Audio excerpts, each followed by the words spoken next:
Hello gems, Leah from Red Emerald Yoga. Today I am here doing an unboxing with a reading from Nature and Soul Yoga Wisdom Cards. So this is not an entirely new deck, but it's new to me and it may be new to you. So welcome and I hope you enjoy. So this is a deck that I purchased as part of a large order from magic.com.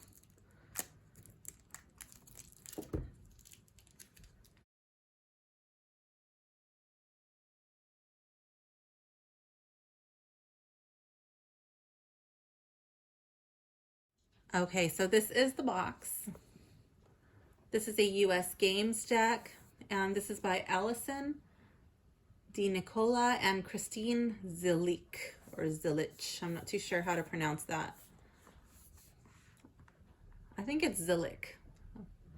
So the back says, Nature and Soul Yoga Wisdom Oracle is a vibrant set of 40 cards created to explore the divine union of natural elements and yoga for messaging, inspiration, and insight.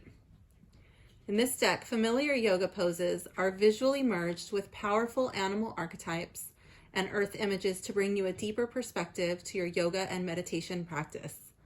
The set includes 40 cards and 76-page guidebook with instructions, descriptions, inspirational messages, and ideas for self-care. So I believe I'm going to do a reading with these if they're kind of like an oracle card. I really don't know what to expect. So you're going to be figuring this out along with me. We just got like a nice navy blue liner. Very simple. Same on the other side.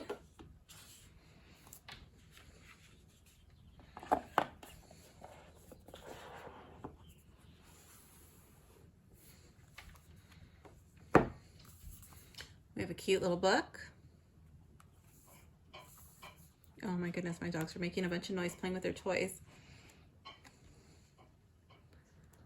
So let's see. All right, so we got how to use the deck. Single card pick, 2 card pick, representing, supporting, what? Choose 2 cards to represent supporting influences for you right now. Allow yourself to focus on a question or contemplation. Select your pair of Nature and Soul cards and carefully observe color, form, images, and messaging as they relate to each other and as the pair relates to your current inquiry. Read the message and follow the suggested practices for greater insight. So lately I have been bombarded with questions that have to deal with relationships and people wondering if they are ready for a relationship, if they're ready to take that next step. So I think I'm going to do a reading on that. So it goes into the, oh, it even has a 12 card mandala. That's cool. Has the cards. They are in ABC order. And then it goes into the messages, and let's go to the end.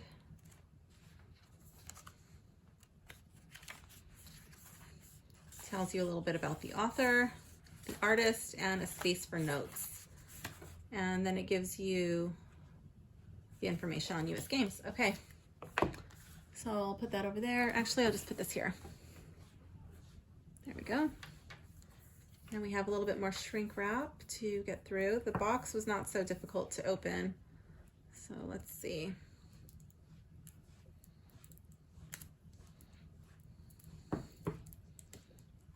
This is a really pretty deck. It does have,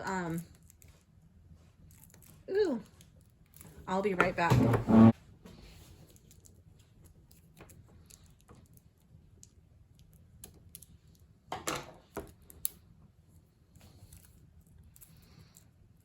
It does have the copyright symbol, their little watermark on it.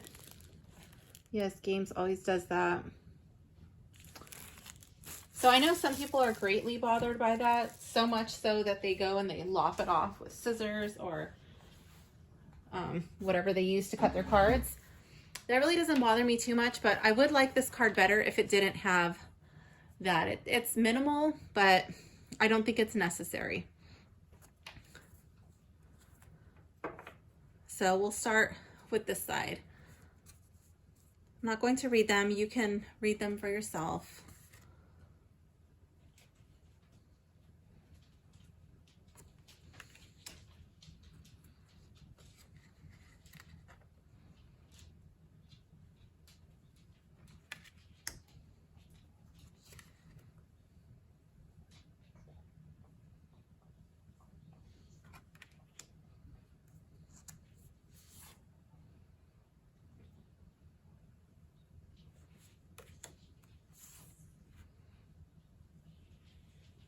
So this does have like a semi-gloss, a little bit of a sheen to it. It doesn't glare too bad.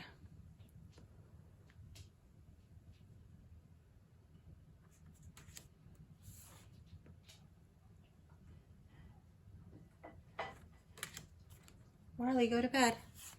That's my dog. She wants to know what I'm doing. She's like, why are you showing things to your phone? Pay attention to me.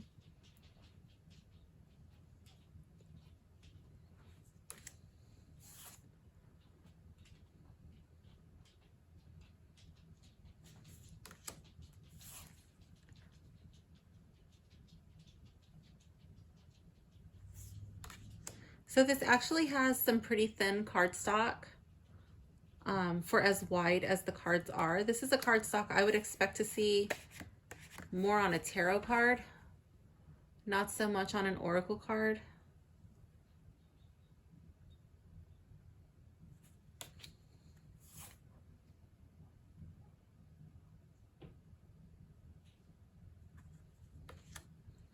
But the images are really beautiful. They're very calming. They're very soothing.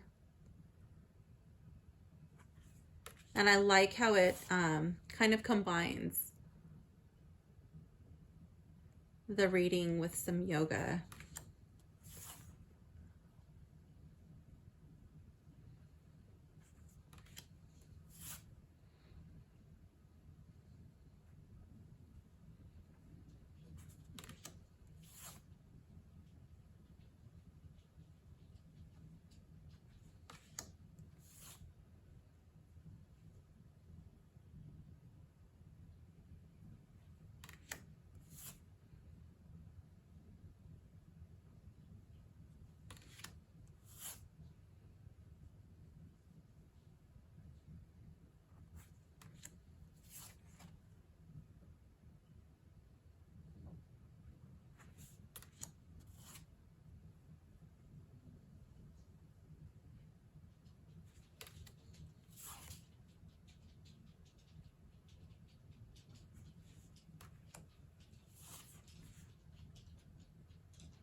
I think these would be really good cards, not only to theme your yoga classes, to give you a visual, maybe as far as like a theme, or maybe if you wanted to talk about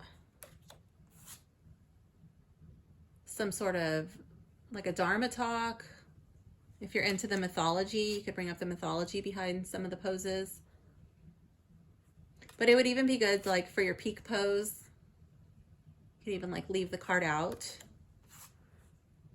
So as your students walk in, they can see a visual clue as to what's going to be going on.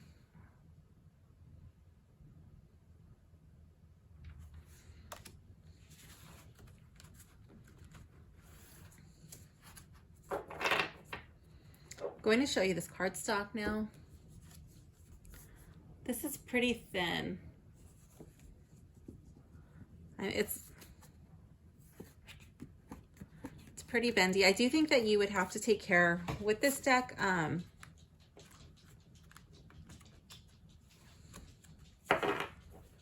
Being an oracle deck, this is not a deck.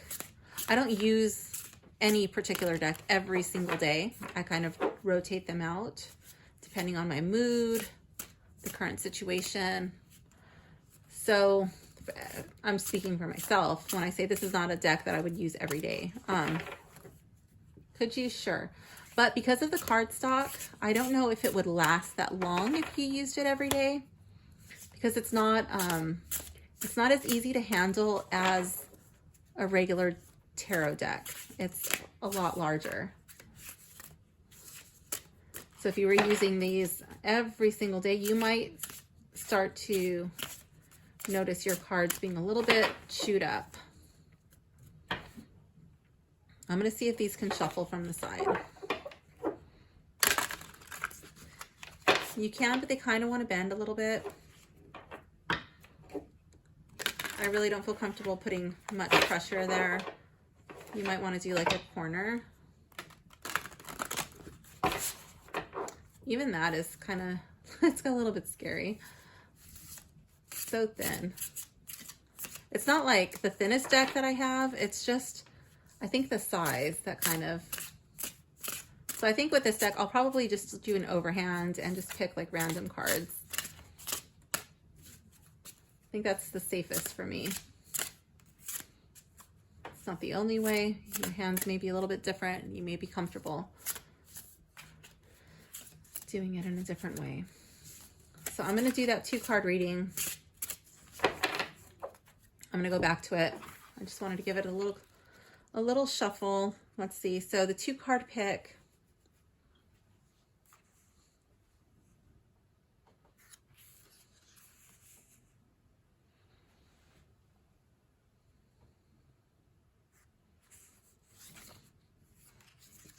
Okay.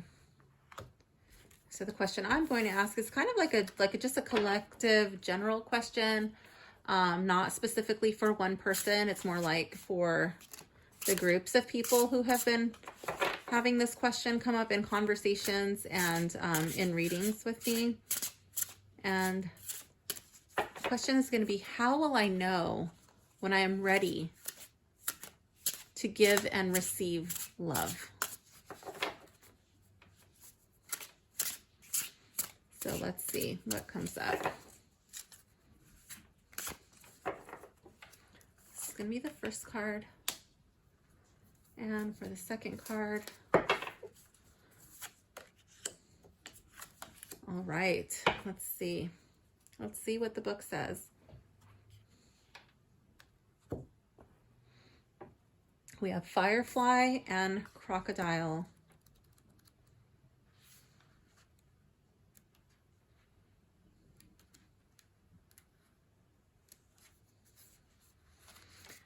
So the first card is Brilliance. The gentle firefly is a beautiful reminder of the power of light. Fireflies illuminate the warm summer evenings with their soft, glowing lights. They are reminders that no matter how small, they can share their gifts of brilliance. Most often, firefly pose is seen as a skilled balance, where we are challenged to use our core strength to open our inner light. Confidence and risk are called forth to move us into this posture, just as we are called to step out of the dark and into our own light in our lives. And then it has a message. Firefly is connected to the elemental world as a nature being and is a natural messenger of attracting the perfect circumstances for you to shine. If you have been keeping yourself hidden or not acknowledging your unique gifts, Firefly encourages you to come out now. Sometimes this means moving beyond your comfort zone and welcoming the spotlight. The perfect set of circumstances are coming together to support this action.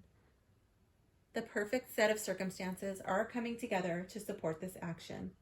If you already know when or where this needs to occur, then ask to see it with more clarity. If the situation or opportunity is just beginning to unfold, then invite the light of the firefly to make it grow brighter and more apparent. Get ready. Change is on the horizon. And then it has a practice which suggests that now is a good time to spend time outside in nature, early in the morning or late afternoon, connecting with the light of the sun that is either rising or setting. It talks about sun gazing, having a soft gaze into the light, and set an intention to allow that light to fill different points in the body. Imagine feeling the light, okay, and then let it filling the crown of your head and coming down into the space between your eyebrows at your third eye. Invite the light to flow into the base of the throat, at your throat chakra, the space where the ribs meet, at your heart chakra. Welcoming the light into the navel and belly. Bring it into your solar plexus chakra. And then each time you inhale, feel the light expanding within you like a firefly. So they don't draw it all the way down. I think they're really just focusing on bringing that down into your solar plexus, which is like your second sun, your sun chakra. So here we have crocodile adaptability. Let's see.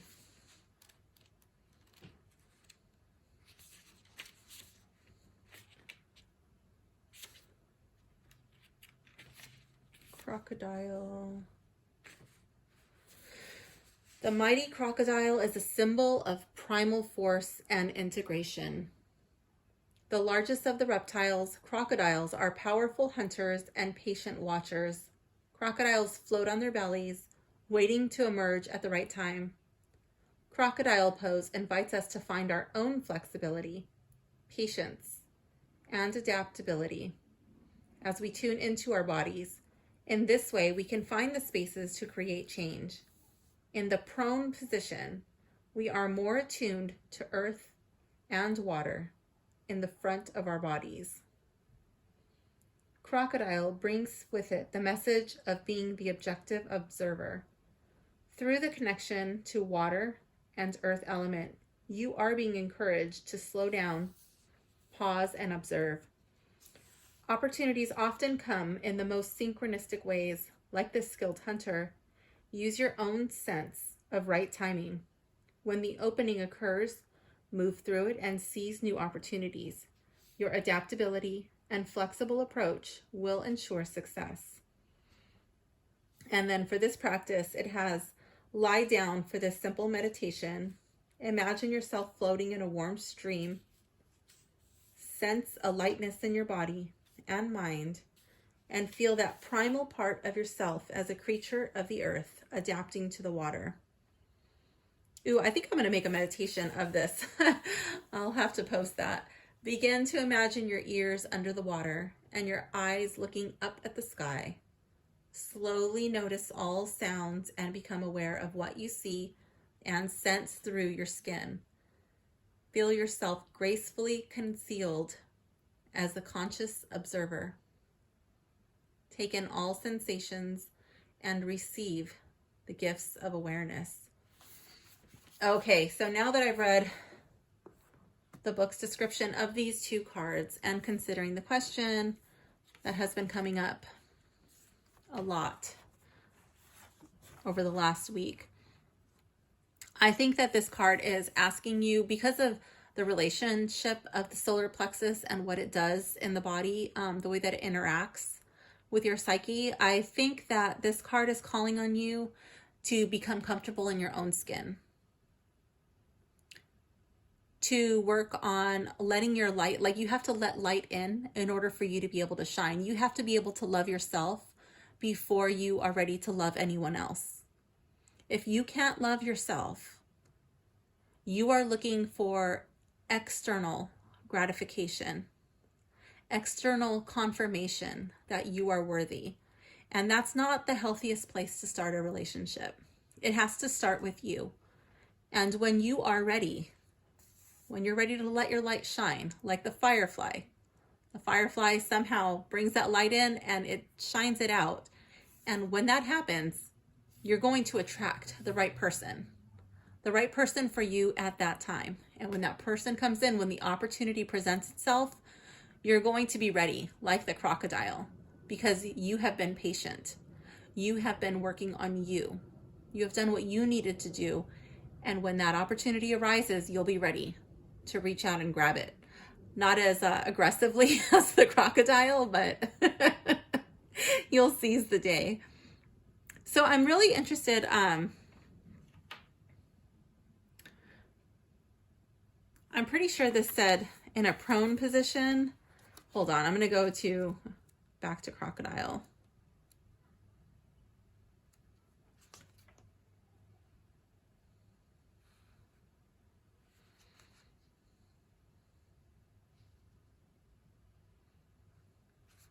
Yeah, in prone. So the way that I remember this, the prone and supine, I remember supine like I'm holding a bowl of soup. And then the prone, I remembered it like a professional basketball player. He's dribbling the ball and it's down. So for me, like prone is down and this person should be on their belly. And that's how I do crocodile pose. It's almost like shavasana, like corpse pose, final resting pose, the very last pose that you do at the end of yoga usually.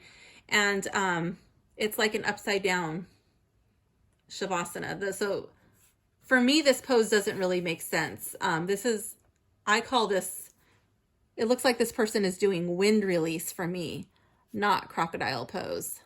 So that is a little bit confusing for me because I learned that crocodile pose was laying on your belly with your forearms stacked and then your forehead on your forearms and you're just kind of like in an upside down shavasana. You're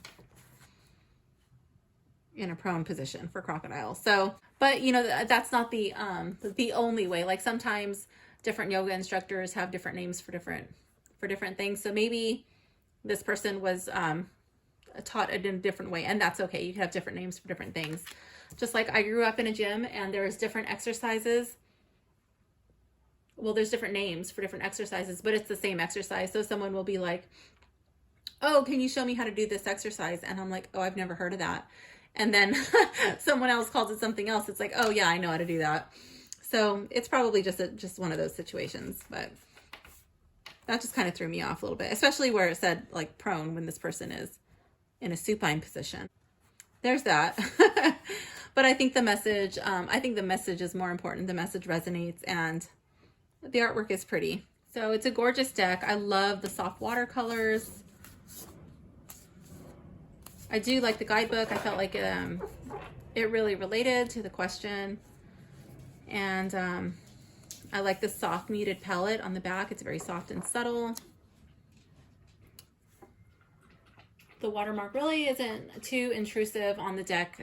It is there. Some people will notice it because they can't stand those. But again, that doesn't bother me. So I am really excited to have this deck. And I'm actually going to leave that crocodile pose out because I do want to record. Oh my goodness, my neighbors. The little girl is so funny. I do want to make a meditation about that crocodile. So I will leave that out and work on that hopefully very soon. So thank you for watching. Please leave a comment below. Let me know what you thought about the deck. And please like and subscribe if you enjoyed this video. Thank you so much for watching. Bye.